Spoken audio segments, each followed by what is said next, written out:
반갑습니다. 오늘도 평일이고 날씨가 굉장히 더운 날인데 같이 밤 늦은 시간에 참여를 해주셔서 감사합니다. 오늘의 스토리텔링의 하이라이트인 왕서방을 따라서 여행을 가보도록 하겠습니다. 왕서방을 따라서 여행을 가보도록 하겠습니다. 대한민국의 부동산 정책은 고가주택을 보유한 다주택자를 억제하는 데 치중하여 현재 시중 통화량이 줄어들고 이로 인해 목돈이 필요한 국내 부동산 경기가 활성화되지 못하고 있습니다. 더욱이 자영업자들 분들도 지금 굉장한 경제난을 겪고 있죠. 그러나 이제 미국은 우리나라하고 다르게 부동산에 대해서 좀 유동성을 많이 풀어줬어요. 그래서 결국은 부동산 경기가 많이 풀리게 되면서 경제에 훈풍을 불어 넣어주고 있는 상황이죠. 우리나라하고는 틀리게. 지금 보고 계신 자료가 있는데 여기에 이제 대한민국의 부동산 지수가 혹용기 피크를 형성하던 기간에는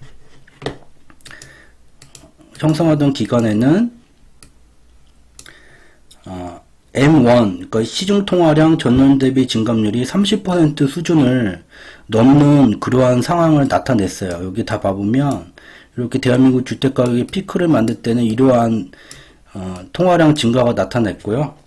그러나 이제 2007년 말 국제 금융위기 이후에 통화량이 증가는 됐지만 이 주택가격의 피크를 만드는 30까지는 증가가 되지 못한 그러한 상황에 대한민국은 있습니다.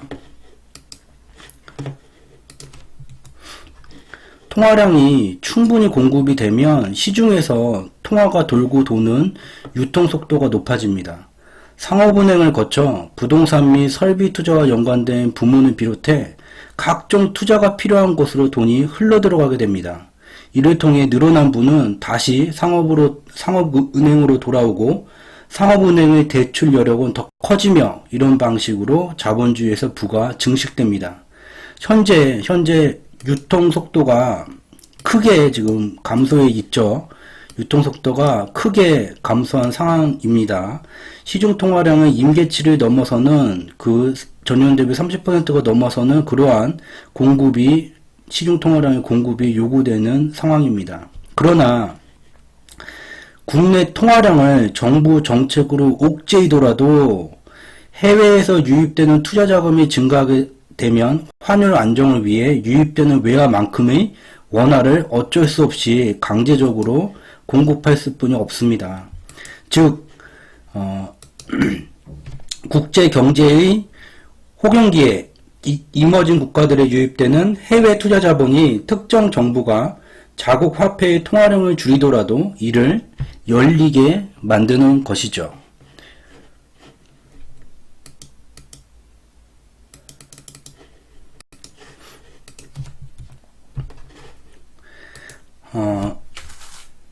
여기서 이제 중국의 아시아 경제에 대한 영향력을 좀 다시 한번 살펴보면 중국이 아시아에 수출하는 규모가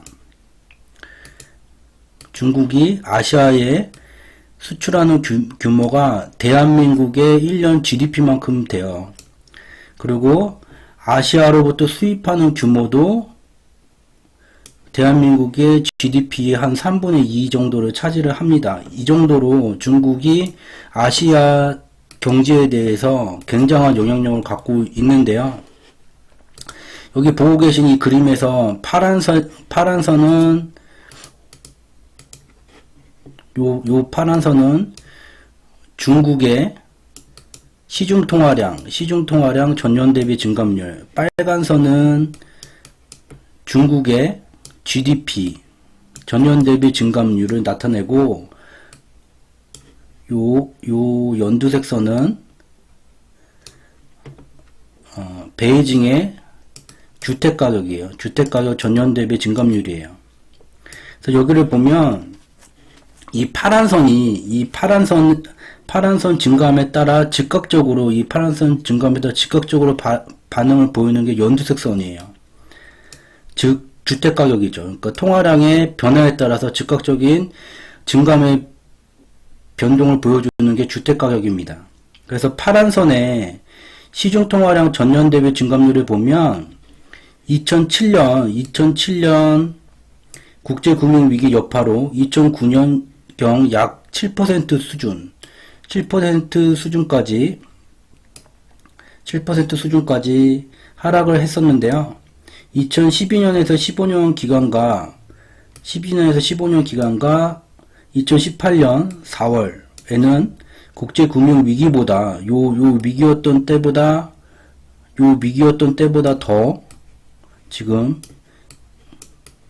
국제금융위기 때보다 시중통화량이 더 감소해 있는 상황입니다.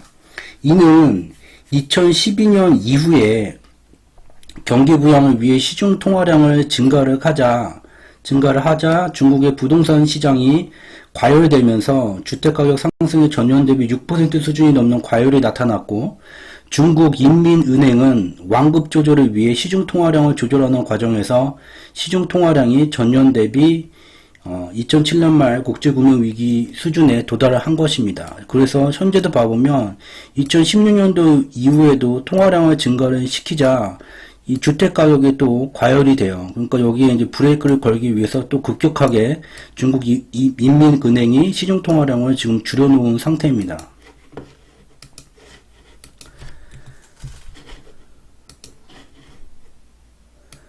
(2007년) 말 국제금융위기 이후 중국의 시중통화량 전년 대비 증감률이 2009년경 약 7% 수준까지 감소를 했었는데, 중국 인민은행은 부동산 과열을 조절하기 위해 주기적으로 시중통화량 전년 대비 증감률을 이보다 더 낮은 5% 수준까지 주기적으로 감소를 시키고 있습니다. 2012년, 2014년에서 15년, 2018년에 시중통화량 증가에 급브레이크를 빈번하게 지금 걸고 있죠. 앞서 살펴봤었던 연두색 주택가격이 급등을 하게 되면 주기적으로 지금 시중통화량을 줄이면서 빈번하게 급브레이크를 밟고 있습니다. 근데 이렇게 빈번하게 브레이크를 밟게 되면 운행하던 자동차의 정지거리를 줄이기 위해서 일정한 시간 간격으로 브레이크를 나눠 밟는 ABS 브레이크 시스템과 같은 역할을 하게 됩니다. 결국 중국에 지금 보고 계신 게 중국에서 사업을 하는 용이성 지표인데, 2012년을 기점으로 급격하게 브레이크가 걸리면서 위축되고 있습니다.